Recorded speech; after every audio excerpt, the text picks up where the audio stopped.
Hello! Ayun po. So kung mapapansin nyo guys, 6 na buwan ako halos nagpahinga sa politika. Meron pa rin kaming show ni Hey Darian, tapos paminsan-minsan nagpo-post tayo, pero hindi na katulad nung dati na araw-araw ay meron tayong mga political posts.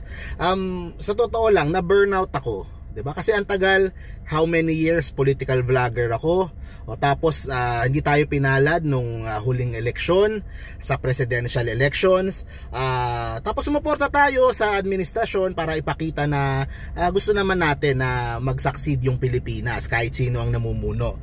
Pero masyadong naging toxic yung pong awayan maski doon sa loob ng unity mismo, yung mga supporters ng Pangulo. Masyadong naging toxic yung pong kanilang mga bangayan at bardogulan. So nag-decide ako na lumayo muna at mag-concentrate muna sa ibang mga topics katulad ng showbiz, yung pong EAT, diba? Yan pong mga itbulaga na issue na yan. So 6 na buwan, tuloy-tuloy tayo dyan. Yung pong sa Gilas, yung sa World Cup, yung sa Asian Games, at ngayon po sa PBA. So tuloy-tuloy pa rin din po yung ating mga sports na vlog. Pero syempre, hindi pa rin po tayo maaalis sa atin yung pagiging political vlogger. Lalo na, patapos na yung taon, yan, pahinga tayo ng mga kalahating taon. Next year ay magsisimula na po na umandar yung bagong political season dahil magkaka-election na sa 2025. Okay, so meron ng midterm elections. Next year po mararamdaman na natin yan.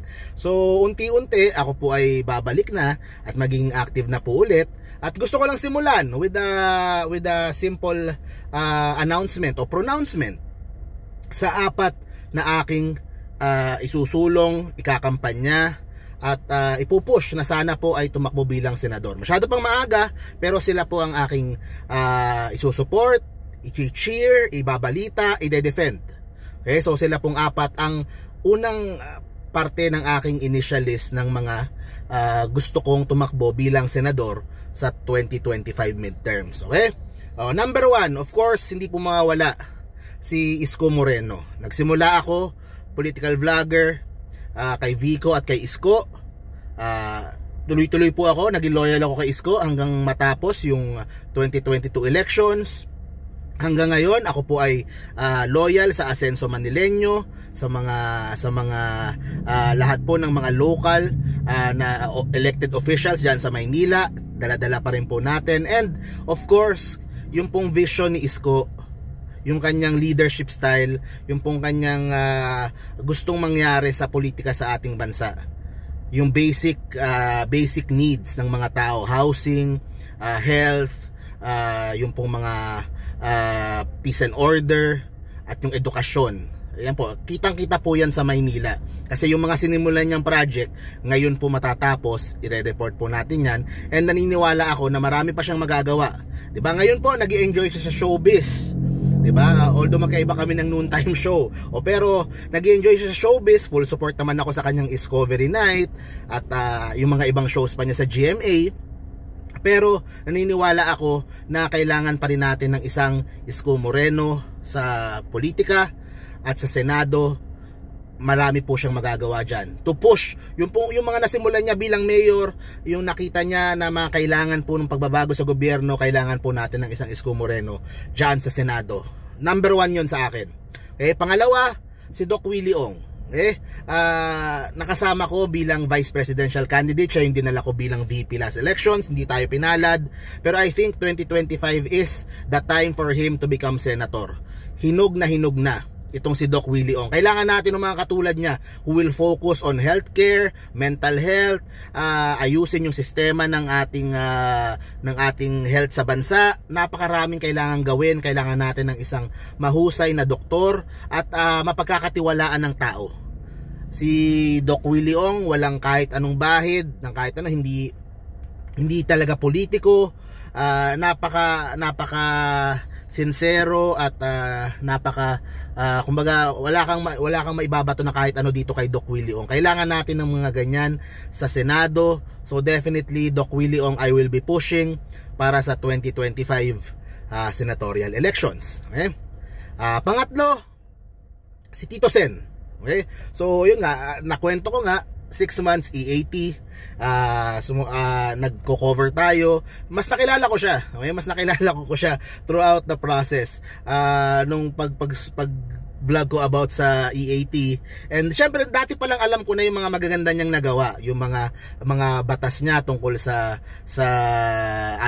mga illegal substance, yung mga magaganda niyang batas sa mga LGU at sa mga local governments. Maraming nang napatunayan ito si Tito Sen sa Senado, pero mas nakilala ko siya as a person, and kailangan natin nung isang katulad niya na statesman diyan sa Senado. Kailangan mix eh. Kailangan mo ng mga bago tulad ni Doc Willie at ni Isko diyan sa Senado. Kailangan mo din ng mga veterano na established na alam na yung pasikot-sikot diyan at kayang i-navigate or patakbuhin ng maayos yung pong Senado. So kailangan mixture yan, luma at bago. So si Tito Sen, definitely I will be campaigning for him once he runs for senator sa 2025, kung mag-decide siya. Mataas siya sa survey so tingin ko babalik yan sa Senado si Tito Sen. Okay, lastly, number 4, ito po ang sigurado na din na susuportahan ko, si Congressman Erwin Tulfo. Okay, last election sa senatorial, ang number 1 sa listahan ko si Idol Rafi. Ngayon po si Kong Erwin, isa po sa mga susuportahan ko for sure na senador sa 2025 kung mag-decide siya tumakbo. Number 1 siya sa maraming survey ngayon, 'di ba? So I think malamang tatakbo siya. The same way, kumbaga marami sa mga rason kung bakit ko sinuportahan ang kanyang kapatid na si Idol Rafi. Ganoon din kay Kong Erwin. Meron siyang pulso sa mga tao, meron siyang political will, siya ay fearless, siya ay walang takot na banggain yung mga kailangan banggain para po ma-achieve, para po magkaroon ng mas ng hustisya at kumbaga mabasag yung mga kartel, mabasag yung mga masasamang loob, yung mga hindi. So kailangan po natin ng mga matatapang at may political will diyan sa Senado. Kung isang Rafi Tulfo maraming nagagawa sa Senado, paano kaya kung dalawa pa silang nandyan?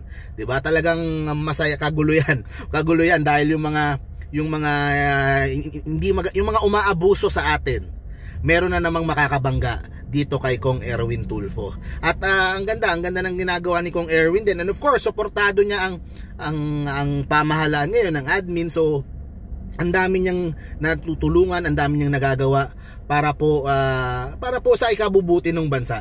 Okay, so kailangan natin 'yan. So ako yung 4 na 'yon, yung pong aking gustong suportahan. Syempre dadami pa yung listahan ko at meron pa tayong mga iba. Depende kung sino ang mag-decide na tatakbo, magbabago pa yan. Pero yung 4 na yan sigurado na ako.